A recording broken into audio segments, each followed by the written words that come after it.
नमस्कार बच्चों, cam zone में आपका स्वागत है। आज मैं दिनेश शर्मा आपके लिए एक नए इम्पोर्टेंट क्वेश्चन के साथ आया हूँ। पी ब्लॉक में एक बहुत ही इम्पोर्टेंट क्वेश्चन आता है। लगभग हर साल ही हमारे पास पी ब्लॉक में समूह 15, 16, 17 और 18 ये 4 समूह रहते हैं सिलेबस के अंदर। इनमें से एक प्रश्न आता है, किसी भी समूह के तत्वों की आवर्त सारणी में स्थिति की विवेचना करना। बोर्ड एग्जाम 2022 में हैलोजन और अक्रिय गैसों की आवर्त सारणी में स्थिति की विवेचना बहुत इंपॉर्टेंट है। इन दोनों में से आपको एक मिल जाएगी।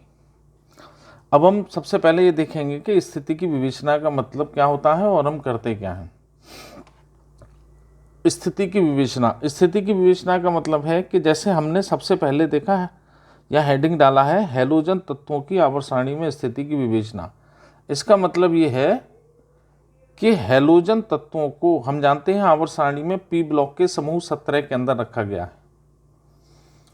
अब स्थिति की विवेचना का मतलब यह है कि इन तत्वों को आवर्त सारणी के अंदर पी ब्लॉक में ही क्यों रखा गया।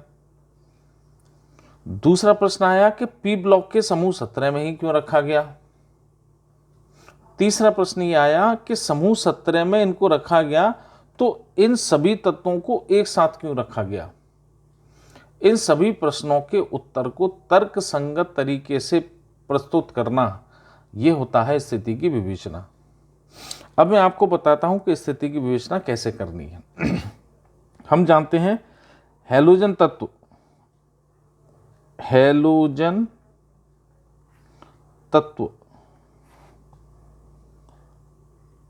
समूह 17 में रखे जाते हैं।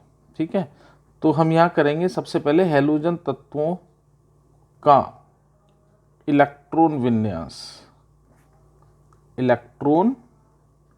विन्यास निम्न लिखित है। ठीक, आपको इसी तरीके से बोर्ड में इसका आंसर देना है। हैलोजन तत्व होते हैं हमारे फ्लोरीन, क्लोरीन, ब्रोमीन, आयोडीन और एटीएस्टेटीन है। इनके एटॉमिक नंबर होते हैं 9, 17, 35, 53 और 85। हम बहुत अच्छे से जानते हैं कि आवर्त सारणी जो हमारी इलेक्ट्रॉन विन्यास पर आधारित है, यानी तत्वों को उनके इलेक्ट्रॉन विन्यास के आधार पर उनमें व्यवस्थित किया गया है। तो हम सबसे पहले क्या करेंगे, इनका इलेक्ट्रॉन विन्यास करिए। 1s2, 2s2, 2p5, 5 और 2 7 और 2 9, 17 का करेंगे हम 1s2, 2s2, 2p6, 3s2, 3p5। ये 17 हो जाते हैं 3p5 तक। 1s2, 2s2, 2p6, 3s2, 3p6, 4s2, अब 4s के बाद d आएगी, 3d10 एंड 4p5। देखिए 35 हो गए, यहाँ तक 20 हो जाते हैं, 20 और 10 30 और 5 35। अब आगे करेंगे 1s2, 2s2, 2p6, 3s2, 3p6, 4s2, 3d10, 4p6, 5s2, 4d10, 5p5। ये आपके यहाँ तक 53 हो गए। अब 85, 1s2, 2s2, 2p6, 3s2, 3p6, 4s2, 3d10, 4p6, 5s2, 4d10, 5p6, इसके बाद आएगा आपका 6s2, 2 कम वाली F शुरू होगी, 4f14, 1 कम वाली D आपकी चल रही है 5d10 एंड 6p5। ये आपके यहाँ तक 85 कंप्लीट हो जाते हैं। अब देखिए, अब हम इलेक्ट्रॉन विन्यास, इसकी इलेक्ट्रॉन विन्यास के आधार पर हम स्थिति की विवेचना करेंगे कैसे और उसको लिखेंगे कैसे, मेरे साथ साथ समझते रहना आप, ठीक है, स्टेप बाय स्टेप। इसीलिए मैंने आज आपको करके दिखाना है। यहाँ देखिए, सबसे पहले विवेचना के अंदर हमने किया हैलोजन तत्वों का इलेक्ट्रॉन विन्यास, इलेक्ट्रॉन विन्यास कर दिया।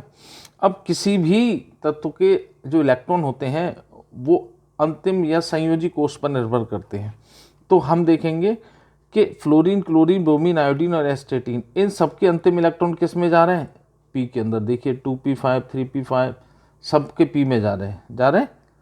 तो यहाँ लिखने का तरीका होगा, आप लिखेंगे उपरोक्त, उपरोक्त का मतलब ऊपर जो है, उपरोक्त इलेक्ट्रॉन विन्यास से स्पष्ट है कि इन सभी तत्वों के अंतिम इलेक्ट्रॉन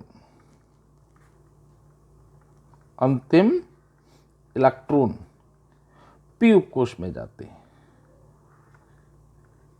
समझ में आ रहा है, पी उपकोष में जाते हैं। वो इलेक्ट्रॉन विन्यास आपको दिखाया मैंने, सबका पी में जा रहा है, इसका 2p में, इसका 3p में, इसका 4p में, इसका 5p में, इसका 6p में। अब जब पी में जा रहा है तो इसलिए इन्हें कहाँ रखना चाहिए, हाँ, इन्हें पी ब्लॉक में स्थान दिया गया है, तो पहले प्रश्न का आंसर आया कि इन विवेचना के अंदर कि इन तत्वों को पी ब्लॉक में क्यों रखा गया। पी ब्लॉक में इसीलिए रखा गया क्योंकि इनके अंतिम इलेक्ट्रॉन किस में जा रहा है, पी उपकोष के अंदर। दूसरा प्रश्न आया कि इन्हें पी ब्लॉक के समूह 17 में क्यों रखा गया। ठीक, तो उसको आप कैसे लिखेंगे। अब देखिए, इन सभी के पी में कितने हैं, 5 इलेक्ट्रॉन हैं। अगर P1 होगा तो समूह आपका आएगा, P1 होगा तो समूह 13 आएगा, P2 होगा समूह 14 आएगा, P3 होगा समूह 15 आएगा, P4 होगा समूह 16 आएगा, P5 होगा समूह 17 आएगा और P6 में आ जाएगा समूह 18। तो इन सब का क्या है, P5। तो यहाँ आप लिखेंगे सभी के अंतिम पी उपकोष में 5 इलेक्ट्रॉन, 5 हैं, 5 इलेक्ट्रॉन होते हैं। इसलिए इन्हें पी ब्लॉक के समूह 17 में रखा गया है। क्लियर है, आंसर आया, सेम इलेक्ट्रॉन विन्यास से आ रहा है। 2, अब तीसरा प्रश्न आया, इन सबको एक साथ क्यों रखा गया। अब एक साथ रखने का क्या है, हम बहुत अच्छे से जानते हैं, यदि इलेक्ट्रॉन विन्यास एक जैसे हैं तो उनके गुण भी एक जैसे होंगे, और गुण जब एक जैसे हैं तत्वों के तो उनको एक ही समूह में रखना चाहिए। अब देखो, यहाँ देखिए फ्लोरीन का 2s2 2p5, दूसरे कोष अंतिम है इसके, s में 2 और p में 5। Cl का देखिए 3s2 3p5, अंतिम में s2p5 आ गया। ऐसे ही ब्रोमीन के में देखिए अंतिम कोष है चौथा, तो 4s2 4p5, s2p5 आ गया। 53 आयोडीन 5s2 5p5, लास्ट में s2p5, सेम एस्टेटीन 6s2 6p5, तो सबका p5 आ रहा है। तो केवल क्या चेंज हो रहा है, n 2 3 4 5 6। ठीक, तो यहां हम इसको लिखेंगे कैसे, सभी के वाह्य का मतलब आउटर मोस्ट, वाह्य कोष, संयोजी कोष जिसको कहते हैं अंतिम कक्षा, सभी के वाह्य कोष का सामान्य इलेक्ट्रॉन विन्यास, जनरल इलेक्ट्रॉनिक कॉन्फ़िगरेशन, सामान्य इलेक्ट्रॉन विन्यास ns2 np5, अंतिम को अगर n मानेंगे तो s में 2 और p में 5 सबके में आ रहे हैं। मैंने आपको बताया ns2 np5 होता है, हो गया। अब यहाँ उसका लिख दीजिए, इलेक्ट्रॉन विन्यास समान होने के कारण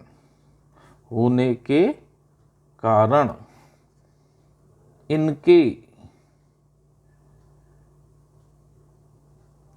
गुणों में समानता पाई जाती है, ठीक है। अब गुण एक जैसे हो गए तो साथ में रखना चाहिए, लिख दीजिए इस चीज को। इसलिए इन सभी तत्वों को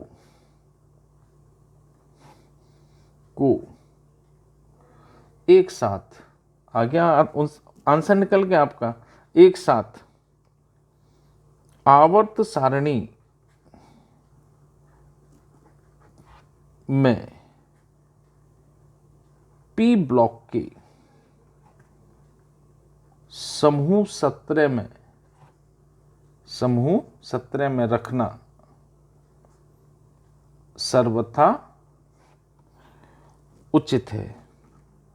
यानी जो वैज्ञानिकों ने ये डिसीजन लिया है बिल्कुल ठीक लिया है। मुझे उम्मीद है आपकी समझ में आ गया होगा, ठीक। हैलोजन तत्वों की आवर्त सारणी में स्थिति की विवेचना। अब अच्छी बात यह है कि जो पैटर्न मैंने आपको बताया है इसको बिल्कुल दिमाग में बहुत अच्छे से रख लीजिए, और किसी की भी आ जाए आप निश्चिंत रहिए कि जो मैं आपको बता रहा हूँ हर साल, ऐसा अभी तक तो हुआ नहीं 20 साल के करियर में कि मैं अगर इम्पोर्टेंट क्वेश्चन बताऊँ बोर्ड में ना आए हैं, और मुझे उम्मीद है कि इस बार भी आएंगे है। आप बस मेहनत करिए और मेहनत का फल अच्छा मिलता है। आप किसी की भी अगर इलेक्ट्रॉन स्थिति की विवेचना आती है तो तरीका यही रहता है, आप इलेक्ट्रॉन विन्यास करेंगे और उसको इसी पैटर्न में लिखेंगे। केवल आपको ये ध्यान रखना है कि अंतिम इलेक्ट्रॉन कहाँ गया है और अंतिम कोश में कितने हैं और उनका सामान्य इलेक्ट्रॉन विन्यास कितना है, ठीक। अब इसके साथ हमारा आवर्त सारणी में हैलोजन के साथ आता है अक्रिय गैसों की स्थिति की विवेचना। अब हम अक्रिय गैसों की करेंगे। अक्रिय गैस होते हैं समूह 18 में, ये मैंने करके रखा है, आपके समझ में आ गया होगा, ठीक है। देखिए अक्रिय गैसों की आवर्त सारणी में स्थिति की विवेचना। अक्रिय गैस मतलब समूह 18, यहां लिख दूं मैं, आप वेरी गुड, समूह 18। समूह 18 में हमारी अक्रिय गैस है helium, neon, argon, krypton, xenon, radon, ठीक। एटॉमिक नंबर होते हैं 2, 10, 18, 36, 54 और 86, ठीक। इलेक्ट्रॉन विन्यास करो 1s2, इसका यहाँ 2s2 2p6, यहाँ 3s2 3p6, यहाँ 4s2 4p6, इसका 5s2 5p6, इसका 6s2 6p6, ठीक है।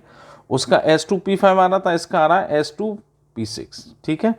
केवल यहाँ एक अपवाद रहता है, मैं उसको हाईलाइट कर देता हूँ, ये एक अपवाद रहता है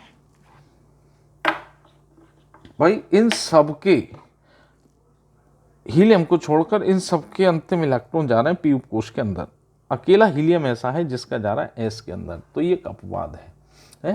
तो लिखने का तरीका वही है, केवल एक छोटा सा इसमें चेंज है।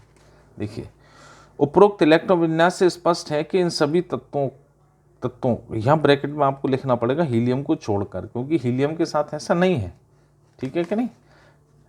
ये देखिए मैंने आपको पहले भी दिखा, हीलियम को छोड़कर सभी तत्वों के अंतिम इलेक्ट्रॉन बाहरी कोश के पी उपकोश में जाते हैं, पी में गए इसलिए इन्हें पी ब्लॉक में रखा गया है। उसी की तरह बिल्कुल सेम इनके अंतिम पी उपकोश में 6 इलेक्ट्रॉन है, 6 हैं तो इसका मतलब p6 इसमें आएगा समूह 18 में, इसलिए इन्हें पी ब्लॉक के समूह 18, जिसको हम क्या कहते हैं, जीरो ग्रुप, शून्य समूह भी कहते हैं, ठीक। शून्य समूह में स्थान दिया गया है। इनके वाह्य कोश का सामान्य इलेक्ट्रॉन विन्यास s2p6 आ गया, n चेंज हो रहा है विन्यास ns2 np6, ये देखिए ये ns2 np6 होता है। लैंग्वेज सेम है, आप एक ही जैसी लैंग्वेज में तैयार करेंगे तो दिक्कत नहीं होगी। समान इलेक्ट्रॉन विन्यास होने के कारण इनके गुणों में समानता पाई जाती है, इसलिए इन्हें इन सभी तत्वों को एक साथ आवर्त सारणी में पी ब्लॉक के समूह 18 में रखना सर्वथा उचित है, ठीक। अब यहां जो अपवाद आया है हीलियम, अब देखा हीलियम, अब यहां पर एक प्रश्न भी बन के आता है एक अच्छा सा प्रश्न है ये, इसको मैंने नोट में आपको लिखा है और इसको समझिए, ठीक है। प्रश्न ये है कि हीलियम का अंतिम इलेक्ट्रॉन एस उपकोष में जाता है, फिर भी इसको पी ब्लॉक में अक्रिय गैसों के साथ रखा गया है, क्यों? अच्छा प्रश्न है, इसका उत्तर मैं ही दे दे रहा हूं आपको। हम जानते हैं कि हीलियम का अगर इलेक्ट्रॉन विन्यास करेंगे तो देखिए, हीलियम अगर बोर के इलेक्ट्रॉन करेंगे तो 2, उसके अकॉर्डिंग करेंगे आप वाउ से तो 1s2, ठीक, ये देखना, हाँ वेरी गुड। हीलियम का बोर के अकॉर्डिंग इलेक्ट्रॉन विन्यास 2 और आप वाउ के अकॉर्डिंग 1s2। अब पहले कोश के अंदर अधिकतम कितने इलेक्ट्रॉन आ सकते हैं? 2, पूरा भर गया, क्लियर है। पहले में कभी 8 नहीं आते, इसीलिए अष्टक नियम का पालन हीलियम नहीं करेगा, ऑक्टेट रूल का फॉलो नहीं करेगा। लेकिन 2 अधिकतम इलेक्ट्रॉन आ सकते हैं, तो 2 पर ये क्या हो जाएगा? कंप्लीट हो जाएगा हमारा शेल। तो वही आपको चीज़ पकड़नी है और इसका आंसर लिखना है, वो मैंने आपको नोट में लिखा है, समझिए इसको। हीलियम का इलेक्ट्रॉन विन्यास 1s2 होता है, ठीक है, वो आपने देखा। हम जानते हैं कि जब किसी परमाणु की पहली कक्षा अंतिम कक्षा बन जाती है तो वह 2 इलेक्ट्रॉन पर ही पूर्ण स्थायी हो जाती है, उसको अष्टक पूरा नहीं करना, 2 पर ही कंप्लीट हो जाएगी। इसलिए हीलियम का अंतिम इलेक्ट्रॉन एस उपकोष में आने के बाद भी इसे पी ब्लॉक में अक्रिय गैसों के साथ रखा गया है। क्योंकि यह कारण आ गया क्योंकि हीलियम 1s2 इलेक्ट्रॉन विन्यास के साथ पूर्ण स्थायी हो जाता है, यानी पहली कक्षा 1s2 पे पूरी हो गई। पूरी होने का मतलब वो स्थायी हो गई, स्थायी होने का मतलब निष्क्रिय हो गई, यानी अक्रिय हो गई। जब अक्रिय हो गई तो पूर्ण स्थायी हो जाता है और अक्रिय गैसों की भांति व्यवहार प्रदर्शित करता है, इसीलिए उसको रखना ठीक है। समझ में आया? ये आपकी पी ब्लॉक की स्थिति की विवेचना कंप्लीट हो गई। मैं उम्मीद करता हूँ आपके समझ में आया होगा, ठीक है। चलिए, अगर वीडियो अच्छा लगा तो लाइक करें, शेयर करें और वीडियो को अंत तक देखें, जिससे आपको हर चीज़ बारीकी से समझ में आए, ठीक है। Thank you so much.